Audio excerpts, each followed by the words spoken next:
J'attends qu'on me rembourse le chômage partiel pour pouvoir payer mes gars. Déjà, le plus de chiffres qu'on fait, c'est sur les touristes.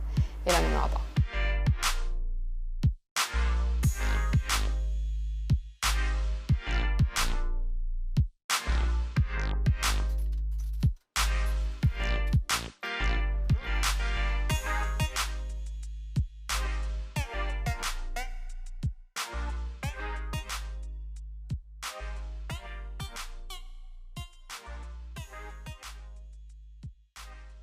Il y a un montant de dette auprès de tous mes fournisseurs qui est très important. Pour moi, c'était hors de question que mes fournisseurs ne soient pas payés. Certains fournisseurs étaient en prélèvement automatique, je n'ai pas fait bloquer les prélèvements parce qu'il faut aussi eux qui puissent se payer. Donc au moment où on a fermé, on a réglé toutes les factures, les loyers ont été payés et le mois de mars, ça a été très dur. Au niveau de la trésorerie, on a eu une grosse chute. À la date d'aujourd'hui, on est à 25 000 euros de découvert sur le compte. On a droit à 35 000, donc il me reste 10 000. On m'a accordé le chômage partiel pour mes employés. Je les ai payés pour le mois de mars. Donc il y avait 15 jours qui étaient 15 jours de travail et 15 jours de chômage partiel qu'on a avancé. Moi, j'ai droit au chômage partiel.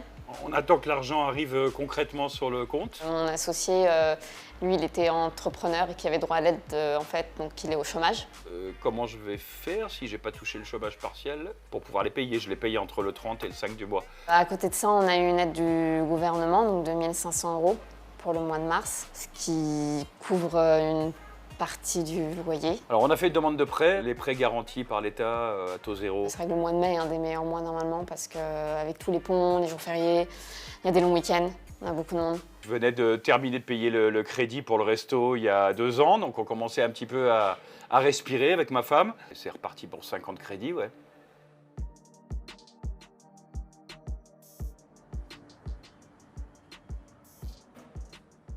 Nous, en fait, on fait la vente à emporter seulement le samedi. Techniquement, on pourrait ouvrir tous les jours, mais en fait, au début du confinement, il n'y avait personne dans les rues.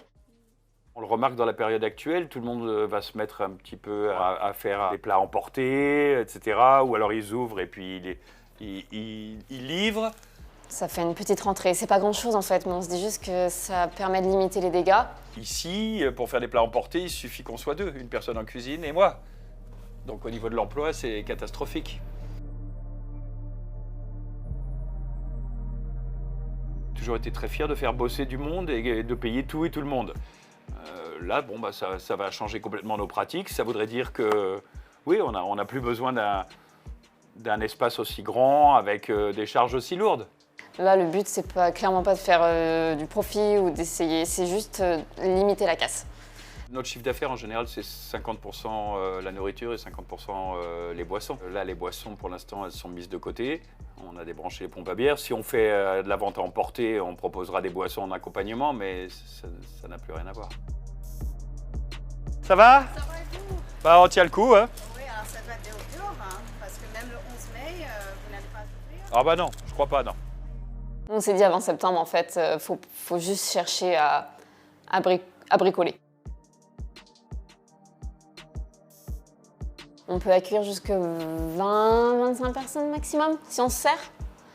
Là, en fait, ça ne sera pas possible. Même si le déconfinement, il y en a qui disent que ça se termine le 11 mai et que nous, on réouvre mi-juin, je ne pense pas que ça ne pourra pas revenir à la normale aussi vite. Il va falloir du temps, en fait. Alors ici, on a un énorme comptoir, donc je ne vois pas comment on pourrait appliquer les mesures barrières au comptoir, parce que le principe du comptoir, c'est que les gens soient les uns à côté des autres, à moins qu'on mette des plaques de plexiglas. Et en fait, notre clientèle n'a pas envie de s'asseoir à 30 cm de quelqu'un d'autre. Donc en gros, ici, ça voudrait dire enlever une table sur deux à l'intérieur et une table sur deux en extérieur. Pourquoi pas? On est dans un restaurant, on ne peut pas porter de masque, en fait. Parce qu'on mange et on boit, donc forcément, on ne peut pas porter de masque. Bah, il faudrait qu'on s'adapte. À ce moment-là, si le travail, enfin la fréquentation et le chiffre d'affaires est divisé par deux, ça veut dire que les emplois aussi sont divisés par deux derrière.